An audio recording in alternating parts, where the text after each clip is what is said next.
Like et abonne-toi à notre chaîne YouTube, où cette araignée grimpera sur ta tête pendant ton sommeil. La plongée en eau profonde est un sport extrême. Il n'y a peut-être pas de mouvement rapide, mais il y a beaucoup de choses dans les profondeurs qui sont vraiment terrifiantes. En fait, c'est le fait de savoir que c'est l'inconnu qui est le plus terrifiant. De la fête sous-marine avec beaucoup de classe à la plus grande découverte d'épave jamais faite, voici les 20 choses les plus étranges découvertes par les plongeurs en eau profonde. Numéro 20, 168 bouteilles de bulles vieilles de 170 ans. Tous les amateurs de vin connaissent la valeur d'un vin âgé, mais peu ont l'occasion de goûter un champagne de 170 ans d'âge, provenant des fonds marins. Les plongeurs ont découvert 168 bouteilles de champagne lors de l'excavation d'une épave au large de l'archipel d'Alon, dans la mer Baltique en 2010. Ils ont découvert que le vin avait peut-être plus d'un siècle quand il a été découvert. Mais comment diable est-il encore bon à boire? Que se passe-t-il? Cette découverte sous-marine effraie les scientifiques. Une explication chimique de l'ancienne libation a révélé beaucoup de choses sur comment ce vin du 19e siècle a été fait après 170 ans de vieillissement en eau profonde, dans des conditions proches de la perfection. Les bouteilles de champagne endormies se sont réveillées pour nous raconter un chapitre de l'histoire de la fabrication du vin. Dans l'étude, les chercheurs ont étudié la composition chimique du vin provenant de l'épave, et l'ont comparée à celle du champagne actuel dans l'étude qui a été dirigée par Philippe Jean Day, professeur de biochimie alimentaire à l'université d'Oxford, à la Cité universelle de Reims en France, selon les experts. Les gravures sur cette section de liège qui touche le vin indiquent qu'elle a été créée par les entreprises françaises du champagne. Un examen chimique du vin a révélé qu'il était beaucoup plus sucré que les champagnes actuels.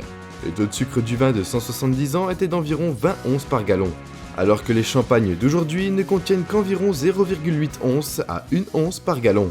Selon les experts, le taux de sucre élevé était typique des goûts des gens à cette époque. Numéro 19, épave Saint Graal. Deux navires trouvés près de galions espagnols pleins d'or d'une valeur de 17 milliards de dollars. Les 62 canons San José étaient un galion à 3 mâts, qui a été coulé par les Britanniques en 1708 pendant la guerre de succession espagnole, avec 600 personnes à bord. Il a été découvert en 2015 et regorge de trésors d'or valant des milliards de dollars. Les autorités colombiennes viennent d'obtenir des preuves vidéo d'un équipement de haute technologie, descendu au fond, où l'on peut voir un canon d'autres objets tels que de nombreux pots en argile. En outre, malgré les tentatives de la vie aquatique de s'emparer de la proue d'un des navires, celle-ci semble être exceptionnellement bien conservée. Des images acquises par un véhicule télécommandé montrent le navire assis sur le fond, pas encore rongé par le sable. Un examen plus attentif près des canons révèle un nombre important d'artefacts, y compris des tasses à thé et d'autres objets, reposant sur le fond, prêts à être étudiés en laboratoire. En plus de l'emblème du galion et du canon, les artefacts découverts lors de l'épave du San José comprenaient des pièces de monnaie appelées mocoquinas, qui étaient produites à la main à l'époque, une munition en or et les armes de l'équipage. Numéro 18, épave d'un navire de guerre de la Royal Navy coulé il y a 340 ans. Découverte au large de la côte de Norfolk, d'un navire britannique qui a coulé au large des côtes de l'Est de l'Angleterre en 1682. Alors qu'il transportait un futur roi, a été découvert dans ce qui a été qualifié de la plus importante découverte maritime historique depuis le renflouement du Mary Rose, en 1982. Après 15 ans de travail secret pour préserver l'épave après une recherche de 4 des frères, Norfolk Shore Julian et Lincoln Barnwell, et leur ami James Little ont découvert le navire à moitié enterré sur le fond marin en 2007. Le 6 mai 1682, le navire de la Royal Navy transportant le futur roi d'Angleterre James Stewart, alors le duc d'York, a gagné un terrain sur un banc de sable. Il a coulé après une bataille pour le contrôle de la trajectoire du navire, alors qu'il traversait les dangereux bancs de sable du Norfolk. Entre le futur roi James II d'Angleterre et le pilote Claire Joey, experte en histoire nautique à l'université d'East Anglia, a souligné que l'âge et la réputation du navire, l'état de l'épave, les objets précédemment récupérés et le contexte politique étaient les facteurs déterminants qui ont confirmé l'importance de la découverte. Le Mary Rose, l'un des navires de guerre d'Henri VII qui a sombré en 1545, a été retrouvé en 1982 lors d'un exploit maritime qui a révélé une foule d'informations sur la vie des Tudors. Numéro 17, le célèbre navire Endurance. Le navire qui a coulé lors d'une expédition en Antarctique en 1915 a été découvert plus d'un siècle plus tard. Les scientifiques ont découvert et filmé l'une des plus grandes épaves inconnues de l'histoire. 107 ans après son naufrage, l'Endurance, le navire perdu de l'explorateur antarctique Ernst Shackleton, a été découvert au fond de la mer de Weddell en 1915. Le navire a été écrasé par la glace de mer et coulé, forçant Shackleton et ses hommes à tenter une incroyable fuite à pied et dans de minuscules bateaux. L'Endurance semble être une excellente forme dans les images, vidéos des vestiges.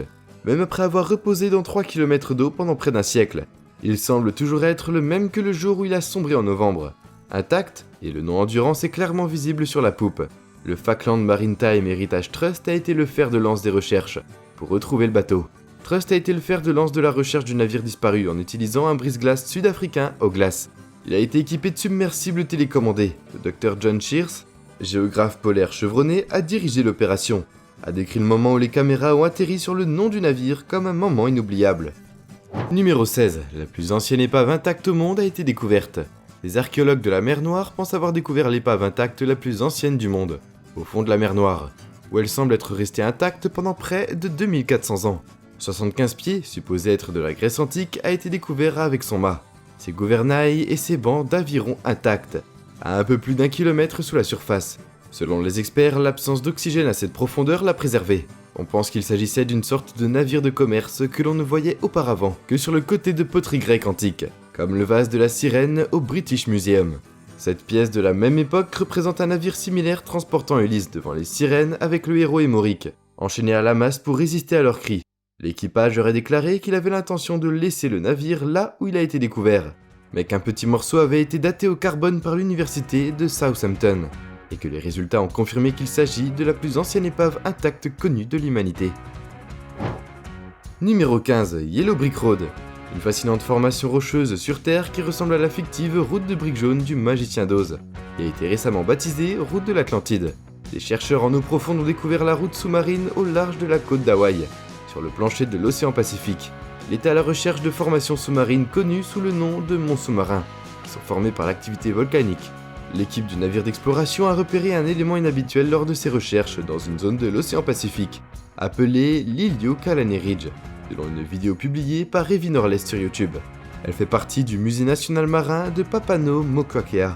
Aux États-Unis, les chercheurs ont rencontré une formation qui semblait être une route de briques fabriquée par l'homme, avec d'étonnantes briques rectangulaires. Alors qu'ils diffusaient en direct leur découverte, ils ont plaisanté en disant que le chemin de briques d'or qu'ils ont découvert, au fond de l'océan Pacifique, pourrait être la route vers l'Atlantide, une île impériale super puissante fictive mentionnée par Platon. Lorsque l'équipe a vu la structure, un chercheur a déclaré à la radio que c'était la route de l'Atlantide. Un autre scientifique a répondu en se demandant s'il s'agissait de la route de briques jaunes, bien qu'il semble s'agir d'une route de briques d'or menant à la cité fictive de l'Atlantide. Numéro 14. Des youtubeurs plongeurs ont trouvé les restes de 16 personnes disparues. Jared Lazik, un plongeur sous-marin basé sur un organe, a commencé à nettoyer les rivières locales en 2018, et diffusant des enregistrements de ses expériences sous-marines sur sa chaîne YouTube. L'équipage a commencé à sauver des voitures immergées. Les parents de personnes disparues ont été intéressés Bob Goff, Montana. Il était à la recherche de sa femme Tammy, depuis plus de 3 ans lorsqu'il a contacté l'organisation pour obtenir de l'aide dans la recherche de son camion dans la rivière où Tammy a été retrouvée, où le chien de Tammy a été découvert immédiatement après sa disparition. Voir ces cadavres, arrêtons-nous là. Laissons tomber là. Et pourtant, ils ne le font pas pour leur bénéfice. Personne. Mais pour le bien d'autrui, ils méritent bien plus qu'une brève mention sur YouTube. Ces gars sont de vrais héros. La plongée sous-marine est un type de plongée sous l'eau dans lequel les plongeurs utilisent un équipement respiratoire, qui est totalement autonome et ne dépendent pas d'une source d'air de surface. Christian G a inventé le terme SCUBA, une abréviation pour un équipement de plongée autonome, dans un brevet déposé en 1952. Les plongeurs sous-marins transportent leur propre gaz respiratoire, généralement de l'air comprimé, ce qui leur donne plus d'indépendance et de mouvement que les plongeurs de surface. Numéro 13, débris d'avion d'Amelia Earhart, trouvés sous l'eau à la fin des années 1930. Sous l'eau à la fin des années 1930, un petit enfant de l'île de Papouasie-Nouvelle-Guinée a été témoin de l'écrasement d'un avion sur la plage. L'avion s'est écrasé sur la plage, l'aile gauche enflammée. Jeune garçon a informé les adultes locaux, mais ils ne l'ont pas cru. L'avion a été rapidement transporté au large, et sous l'eau, où il est actuellement recouvert de corail, il ne pourrait pas être n'importe quel avion. Ce n'est pas n'importe quel avion. Un historien amateur pense que ça pourrait être celui d'Amelia Earhart. Les plongeurs du projet Ange Bleu ont déclaré que l'avion enterré correspondait à l'origine de l'avion d'Earhart, un Lockheed Electra 10E. Lors d'une mission de pilotage en août 2018, selon Snively, l'équipage a également découvert un disque de verre qui pourrait être une lentille de l'avant de l'avion. L'épave est située au large de la côte de la Papouasie-Nouvelle-Guinée, près de la ville de Buka. Numéro 12. Un sous-marin allemand de la Première Guerre mondiale retrouvé avec 23 corps à l'intérieur. Les autorités ont annoncé qu'un sous-marin allemand de la Première Guerre mondiale, intact, Les corps de 23 personnes ont été découverts au large des côtes de la Belgique, dans la mer du Nord. Selon le gouverneur de la Flandre occidentale, Karl du Salut, cela est très unique en son genre. Il a ajouté que les dégâts de l'impact étaient à l'avant, mais le sous-marin est toujours fermé et il y a 23 personnes à l'intérieur.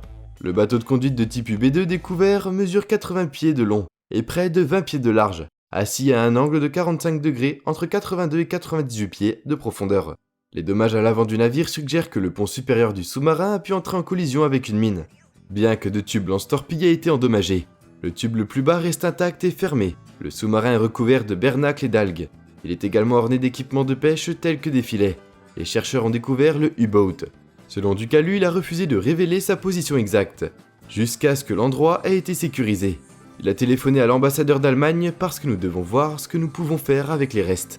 Entre 1915 et 1918, la Flandre Flottille a stationné 18 U-Boats à Bruges. 13 d'entre eux ont été anéantis. C'est la 11e épave similaire découverte en Belgique. Numéro 11, récif corallien vierge.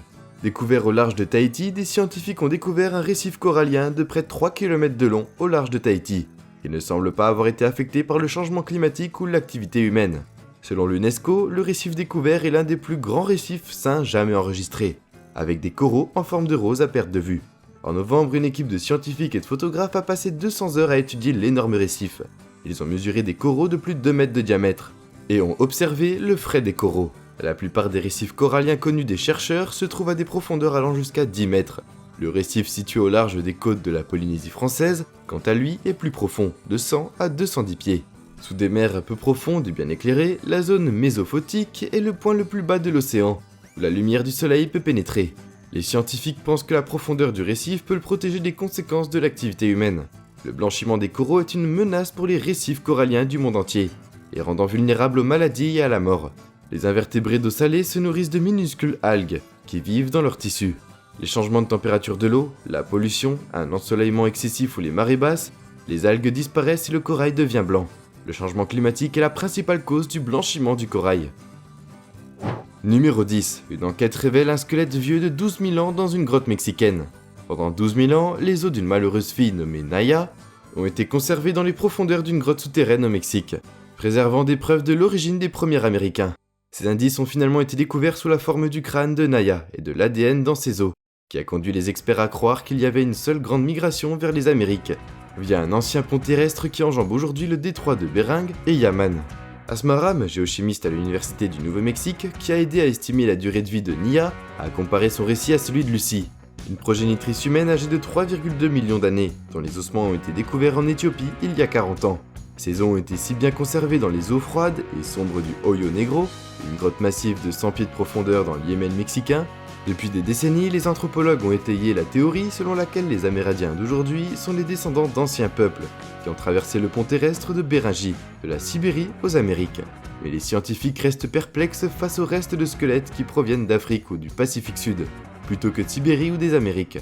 De l'émail dentaire à la datation à l'uranium et au thorium des cristaux qui se sont développés sur les os, les techniques suggèrent que Naya avait entre 12 000 et 13 000 ans. Numéro 9. Les plongeurs ont découvert un squelette lors d'un goûter dans un lac de l'Arizona. Un plongeur a découvert une paire de squelettes bizarres qui prenaient le thé au fond d'une rivière et a contacté les autorités. Ce qui était encore plus étrange, c'est qu'ils étaient couchés sur des chaises entourées de rochers. Il n'y avait aucun site de plongée d'épave à proximité pour fournir des indices sur ce que le plongeur avait découvert. La découverte mystérieuse a fait le tour du monde. Un mari et une femme ont révélé que les eaux, dans le fleuve Colorado à la frontière entre l'Arizona et la Californie, ont été placés là pour une blague privée, et que les squelettes sont des faux. Le département du shérif du comté de La Paz et les pompiers du Buckskin ont été dépêchés pour inspecter les ossements qui ont été découverts 40 pieds sous l'eau. Quand ils sont descendus, c'était un peu effrayant au début. Le lieutenant Kurt Begbie, du bureau du shérif du comté de La Paz, a déclaré aux journalistes locaux que les deux squelettes étaient des faux, et qu'on leur avait donné les noms de Bernie et Bernadette. Le couple était assis sur des chaises longues au bord de la rivière en maillot de bain, Bernie tenant une canette de bière. Le couple de Phoenix a maintenant pris la responsabilité de placer les modèles. Le couple a affirmé avoir laissé les squelettes comme une blague, avec un autre plongeur. Numéro 8. Un rare requin mégamout. Des pêcheurs ont capturé un requin à grande bouche très rare. L'animal a été découvert dans des filets de pêche à environ 5 km de la côte, du port d'Oise, dans la préfecture de Mia, au centre du Japon. Le requin de 5 mètres pèse plus d'1 tonne et a été acheté par un poissonnier japonais Seulement 60 spécimens ont été observés depuis leur découverte en 1976. Le requin nage la bouche ouverte en attrapant du plancton et autres aliments. Les requins à grande bouche nagent à une profondeur de 120 à 160 mètres de profondeur le jour et jusqu'à 12 mètres la nuit. Ils ont été découverts au large des côtes d'Hawaï après s'être empêtrés dans l'ancre d'un navire américain. En général, l'espèce se trouve autour du Japon, des Philippines et de Taïwan. Seuls 99 requins à grande bouche ont été découverts. Ils avaient été capturés ou repérés au 5 mars 2018. Elles ont été découvertes dans les océans Pacifique, Atlantique et Indien. Le Japon, les Philippines et Taïwan ont chacun produit au moins 10 spécimens. Le plus grand nombre dans une seule région et représentant plus de la moitié du total mondial. Les spécimens ont également été repérés près d'Hawaï, en Californie et au Mexique. Numéro 7. Le Vietnam a découvert le 7e fossile de paresseux éteint dans une grotte sous-marine. Après avoir découvert ces os fossilisés, au fond d'un gouffre, les scientifiques mexicains ont révélé une nouvelle espèce de paresseux géant, qui existait il y a environ 12 000 ans. Les archéologues ont recueilli certains des ossements qui gisent à une profondeur de 165 pieds à 180 pieds, sous la fosse remplie d'eau, dont la tête et la mâchoire, des vertèbres, des côtes et des griffes, ainsi que des longs os. Selon l'Institut national d'anthropologie et d'histoire, ou INA en abrégé, mais d'autres os sont encore là, l'équipe espère les ramener à la surface. Numéro 6. Un énorme cimetière de fossiles sous-marins. Des anthropologues et des paléontologues financés par la National Science Foundation ont découvert ce qui pourrait être la plus grande collection d'ossements de lémuriens jamais découverte. De plus, les scientifiques l'ont découverte dans un endroit étrange, un système de cavernes sous-marines dans une région désertique de Madagascar. Des milliers d'années, décrit comme un cimetière de la Balance. En fait, c'est l'un des endroits les plus insolites au monde. La découverte, telle que révélée dans cette vidéo, pourrait être significative pour comprendre des parents humains et d'autres créatures, ouvrant ainsi une toute nouvelle ère de la paléontologie sous-marine depuis leur arrivée à Madagascar. Numéro 5. Artefact Maya fondé le plus grand du monde. La grotte souterraine dans le domaine de la recherche des grottes sous-marines, les découvertes les plus importantes sont parfois faites dans les endroits les plus petits. Par exemple, un plongeur qui étudiait les tunnels inondés près de la station balnéaire de Tulum, dans la péninsule de Yucatan au Mexique, a nagé dans un tube étroit à peine assez grand pour un plongeur, d'une hauteur d'1,5 pied et d'1 mètre de largeur. Ce faisant, il a découvert un lien recherché depuis longtemps entre le système de grottes de Sakaton et les grottes d'Odo. Le système de caverne de Sakaton et le système de Dohojo, indiquant que les deux étaient vraiment ce qu'ils étaient. À 216 miles, ils constituent le plus long système de grottes sous-marines du monde. Numéro 4. Des objets égyptiens enterrés sous l'eau exposés à Paris. Une exposition à Paris présente des artefacts provenant d'anciennes colonies égyptiennes, qui ont été préservés pendant des milliers d'années sous le fond de la mer Méditerranée. L'Institut du monde arabe à Paris comprend 250 reliques provenant de 2 villes antiques retrouvées il y a 15 ans. Les objets ont été retrouvés dans une zone de 40 miles carrés de la mer Méditerranée, près d'Alexandrie, en Égypte, après 7 années de fouilles sous-marines, partiellement protégés par l'eau et recouverts de limon remontant à 2800. Les archéologues pensent que les colonies se sont retrouvées au fond de la mer, après des années de calamités naturelles, comme des tremblements de terre et des glissements de terrain. Numéro 3. Des vers de mer géants. Des vers de mer géants et lumineux, ça a l'air plutôt cool, mais ce ne sont pas des pyrosomes. Les pyrosomes sont des tuniciers flottants librement, que l'on trouve vers le haut de la colonne d'eau dans les océans tropicaux. Ces pyrosomes, surnommés licornes de la mer, aussi délicats qu'une plume de boa, sont un autre rappel de l'histoire de l'humanité. Un boa en plume nous rappelle à quel point l'océan peut être étrange. C'est une colonie de milliers de zoïdes individuels mesurant à peine quelques millimètres. Les zoïdes se clonent eux-mêmes, s'ajoutant et allongeant le pyrosome total. Certains font la taille d'une baleine, alors que d'autres ne font qu'1 centimètre de long. Numéro 2, Île Garden. Le nom Île Garden vient de nombreuses anguilles qui recouvrent le fond de la mer non loin du point de départ de la plongée. Après avoir traversé le récif jusqu'au point d'entrée, qui est un canyon de 9 mètres, il s'élargit en une vaste région sablonneuse qui descend en pente douce, après avoir plongé le long du récif en saillie perpendiculaire à la côte. Les anguilles apparaissent progressivement en se déplaçant d'avant en arrière, dans le courant comme des nageurs synchronisés disparaissant dans le sable, à mesure que l'on s'approche. Numéro 1. Des plongeurs trouvent de possibles bombes artisanales. Les plongeurs dans la rivière Catauche ont fait une découverte troublante lorsque les plongeurs ont découvert les bombes artisanales qui étaient déjà dans l'eau. Plusieurs amis étaient en train de plonger dans la rivière Chattahoochee près de West Paces Ferry, quand ils sont tombés sur un ancien mortier et ce qui semble être une bombe artisanale. La sécurité intérieure et les gardes forestiers ont également enquêté. Les officiers ont fermé le pont et saisi la bombe artisanale. Syed et Johnny Cannon plongeaient au même endroit quelques semaines plus tard. Ils ont découvert 2 autres bombes artisanales. Les démineurs sont arrivés et se sont mis au travail. Et nous voilà déjà à la fin de la vidéo. En s'abonnant à Slash Kun, tu deviens automatiquement un ninja. J'espère que la vidéo t'a plu et on se dit à la prochaine pour une toute nouvelle vidéo.